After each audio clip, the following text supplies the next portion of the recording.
Hello everyone and welcome back to the channel. तो आज की इस वीडियो में हम लोग बात करने वाले हैं क्लास 10 का chapter number 3 that is the advertising and sales promotion, और ये इस चैप्टर का पार्ट 3 वीडियो है। तो अगर आपने पहले की वीडियोस नहीं देखी तो प्लीज पहले जाइए और उन वीडियोस को देखिए। तो आइए सीधे टॉपिक पे आते हैं। तो आज का टॉपिक हमारे पास है डीमेरिट्स ऑफ एडवर्टाइजिंग। अभी तक हम लोगों ने ये पढ़ा था कि क्या क्या एडवर्टाइजिंग का मीनिंग होता है और क्या उसके फायदे होते हैं। तो आज हम लोग पढ़ने वाले हैं कि इसके क्या क्या नुकसान होते हैं। ठीक है, तो यहाँ पे कुछ हमारे पास 6 पॉइंट्स हैं जो कि हम लोग इस वीडियो में डिस्कस करने वाले हैं। तो देखते हैं। सबसे पहला पॉइंट हमारे पास हायर प्राइसेस। ठीक है, हायर प्राइस मतलब क्या होता है? Whenever the advertisement is being made. अभी भी जब भी हम लोग एडवर्टाइजमेंट बनाते हैं तो आप लोगों ने देखा होगा, यार ये हम पहले बता चुके हैं। फक।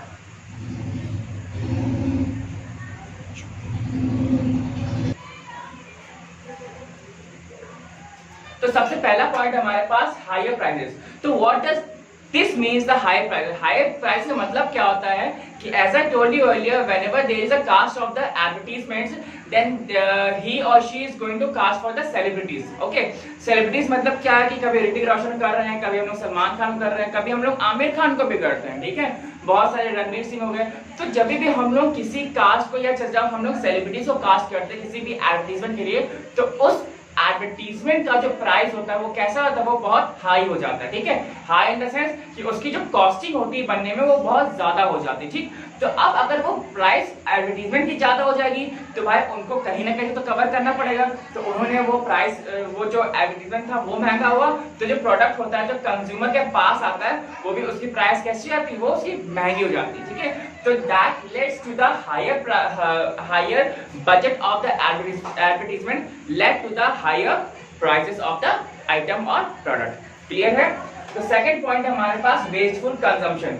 वेस्टफुल कंजम्पशन का इन द सेंस यहाँ पे हम लोग ये देख सकते हैं कि हम लोग एडवर्टीजमेंट में ऐसी बहुत सारी चीजें दिखाते हैं जिससे कि हमारा जो कंज्यूमर है वो कंज्यूम कर तो सकता है, लेकिन हम लोग कभी कभी उसको गलत चीज दिखाते हैं। जैसे कि आपका मैकडॉनल्ड्स, ठीक है, और आपके आईफोन्स वगैरह, या आपके बहुत सारी ऐसी चीजें, या जो हमारे अल्कोहलिक जो बेवरेजेस वगैरह आते हैं, ये सब हो जाते हैं। तो होता क्या है, कभी लोग इतनी इनकम होती नहीं है कि वो उसको खरीद पाए या परचेज कर पाए। तो वो लोग सोचते क्या है कि भाई अगर आईफोन का अगर हमारे पास ऐड आया है तो हम लोग आईफोन क्या करेंगे? खरीदेंगे। भले उनकी इनकम कम हो लेकिन वो 1.5 लाख का फोन खरीदेंगे। क्यों? ऐसा क्यों होता है? क्योंकि वो एडवर्टीजमेंट दिखाते हैं कि भाई ये चीज हमारी अच्छी है। तो लोग अपनी पॉकेट मनी ना देखते हुए भी या इनकम ना देखते हुए वो चीज खरीदते हैं जो कि वो उनके आउट ऑफ रेंज होती है, वो नहीं कर सकते। ठीक है, लेकिन they tend to do that. Clear है? तो इसीलिए हमारा जो वेस्टफुल कंजम्पशन जो होता है, हम लोग अल्कोहल्स लेते हैं वगैरह, ठीक है, बहुत सारी ऐसी चीजें लेते हैं जो हमारे फेवर में नहीं होती, जो हमारी सेहत का नुकसान कर सकती है। पान मसाला हो गया, उसका भी ऐड आता है। ठीक है, और बहुत सारी चीजें ऐसी होती है जो हमारी सेहत को भी खराब कर सकती है, लेकिन फिर भी हम लोग करते हैं, पता नहीं क्यों। नेक्स्ट पॉइंट हमारे पास मिसलीड द कस्टमर। मिसलीड मतलब कि कस्टमर को धोखा देती है या मतलब उनको गलत चीज बताती हैं। इसका सबसे बेस्ट एग्जांपल आपको क्या? Fair and lovely. ठीक है, मतलब वो कहते हैं कि भाई फेयर एंड लवली इसको लगाइए और गोरे हो जाइए। तो इसका मतलब क्या होता है कि अभी हम लोग काले हैं क्या? एंड मोर ओवर जो ब्लैक लोग होते हैं, black is not just a colour, it is an emotion. Clear है? तो ब्लैक हमारा क्या होता है? वो इमोशन है। मेरा खुद का फेवरेट कलर ब्लैक है, हेयर ब्लैक, है ना?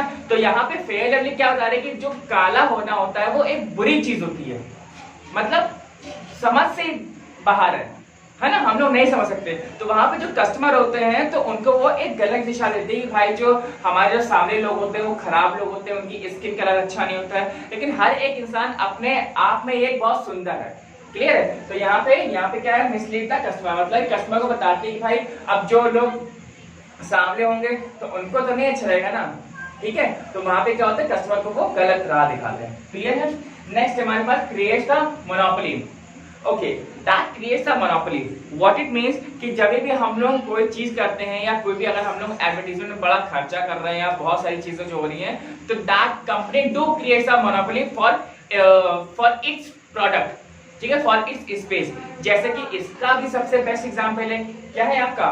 जियो डिजिटल लाइफ। ठीक है। तो यहाँ पे अगर हम लोग बात करें तो जियो ने क्या किया था, 1 साल तक उसने अपना डेटा एंड अपनी जो वॉइस कॉल्स थी वो बिल्कुल ही फ्री दी थी, ठीक है। तो वहां पे उसने वॉइस कॉल्स देने के साथ साथ हुआ क्या था, वॉइस कॉल देने के साथ हुआ क्या था कि उसने इतना ज्यादा उसने पैसा खर्चा कर दिया कि मतलब जो बाकी जो अदर कंपनीज हैं वो उसको कम्पीट ही नहीं कर सकती हैं। भाई 1 साल तक एडवर्टीजमेंट पे एडवर्टीजमेंट देना, अपने कस्टमर्स बनाना, ठीक है, फ्री सर्विस देना, that is creating a huge amount of money, ठीक है, और creating end to itself spending a lot of money, clear है। तो उसको वहां पे उसने क्या किया, जितने बाकी जो छोटे कस्टमर्स थे तो उसको उसने मार्केट से आउट कर दिया। जैसे आपका टेलीनॉर हो गया, आपका टाटा डोकोमो हो गया, ठीक है, और आपका वो था आइडिया तो अभी आपका वोडा में मर्ज हो गया है, ठीक है।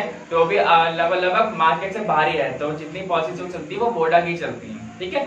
तो वहां पे जितने भी जो छोटे छोटे जो कस्टमर्स होते हैं वो हमारे क्या हो गए, आपके आउट हो जाते हैं, ठीक है। तो यहाँ पे दैट क्रिएट्स अ मोनोपोली, जबकि मोनोपोली होनी नहीं चाहिए। यहाँ पे जितना कंपटीशन होगा कंज्यूमर को उतने चॉइसेस मिलते हैं, क्लियर है। नेक्स्ट हमारे पास वेस्टेज ऑफ नेचुरल रिसोर्सेज। तो यहाँ पे वेस्टेज ऑफ नेचुरल रिसोर्स क्या होता है कि जो भी उस कंट्री जो होस्ट जो कंट्री होती है, ठीक है, जो होस्ट कंट्री होती है, वहां पे आप मान ली कोई गेस्ट कंपनी आती है, जैसे कि आपका वोडा हो गया, तो वोडा पे क्या है, वो गेस्ट कंपनी है, वो बाहरी कंपनी है, वो इंडिया में आई है अपना काम करने के लिए, अपना मार्केट करने के लिए, क्लियर है। तो वहां पे होता क्या है, अगर वो ज्यादा ही एडवर्टाइजमेंट खर्चा करेंगे तो वो उस कंट्री का जो नेचुरल रिसोर्स होता है वो उसको क्या कर रही होती है, वो वेस्ट कर रही होती है, क्लियर है। तो यहाँ पे हम लोग जैसे कि आपका लेबर वगैरह हो जाता है, या आपका बहुत सारे मिनरल्स वगैरह होते हैं उनको वेस्ट करती हैं, और भी बहुत सारी चीजें होती हैं जिसको वेस्ट करती है। मतलब कि आप उनके पास पैसा है तो इसका मतलब ये थोड़ी चीजें वेस्ट ही करते जाओगे। अगर आपके पास पैसा है तो क्या आप कुछ भी खरीद लोगे क्या?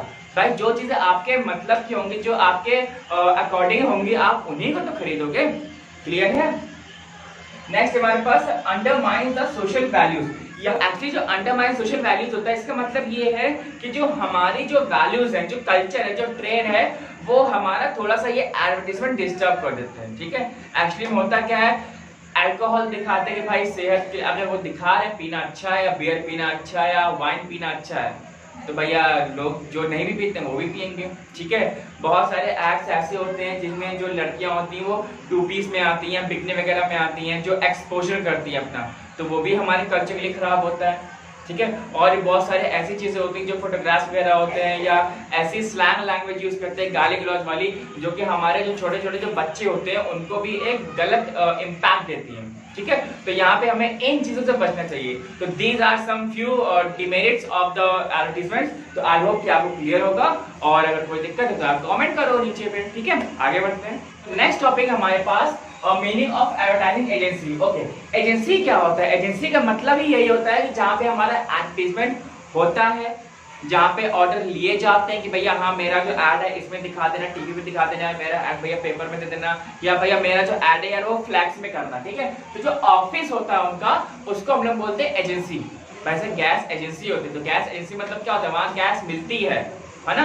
तो वहाँ पे एडवर्टाइजिंग एजेंसी क्या होती है, वहाँ पे एडवर्टाइजमेंट दिए जाते हैं कि भैया मेरी कंपनी है, मेरी सैमसंग कंपनी है, तो आप प्लीज मेरी जो सैमसंग कंपनी का जो ऐड है वो अपनी फ्लैक्स में, अपनी होर्डिंग में लगा दीजिएगा, या भैया मेरी जो उसका जो ऐड है वो आप टीवी पे चलवा दीजिएगा, या इसमें कर दीजिएगा। तो उसको हम लोग बोलते हैं एजेंसीज। आपके हर एक शहर में बहुत सारी एजेंसीज होती हैं, जैसे आपने यहाँ दिल्ली, मुंबई, चेन्नई, कोलकाता, ये आपके जो मेजर सिटीज हैं, जो गोल्डन कोऑर्डिनेटर्स हैं, उनकी हमने बात की। तो यहाँ पे भी हमारे बहुत सारे हैं, और ऑलमोस्ट जितने भी मेट्रो शहर हैं जो नगर निगम में आते हैं, जो बड़े बड़े जो शहर हैं, उनमें आपके बहुत सारे एजेंसीज ऐसे मिल जाएंगे, ठीक है। तो आई होप कि आज की वीडियो आपको पसंद आई होगी। और हाँ, मैंने थोड़ा बहुत धीरे चल रहा हूँ क्योंकि मैं चाहता हूँ कि जो टॉपिक है वो आपको अच्छे से समझ में आए, ठीक है। मेरा मोटो ये नहीं कि मुझे कोर्स खत्म करना है, इसीलिए मैं बहुत छोटी छोटी वीडियोस बनाता हूँ ताकि जो कॉन्सेप्ट है वो आपको अच्छा लगे और आप उसको आराम से लर्न कर सकें, ठीक है। तो यार अगर वीडियो अच्छी लगे तो वीडियो को लाइक करो, शेयर करो, सब्सक्राइब करो और पढ़ाई करो यार, ठीक है। Till then bye bye.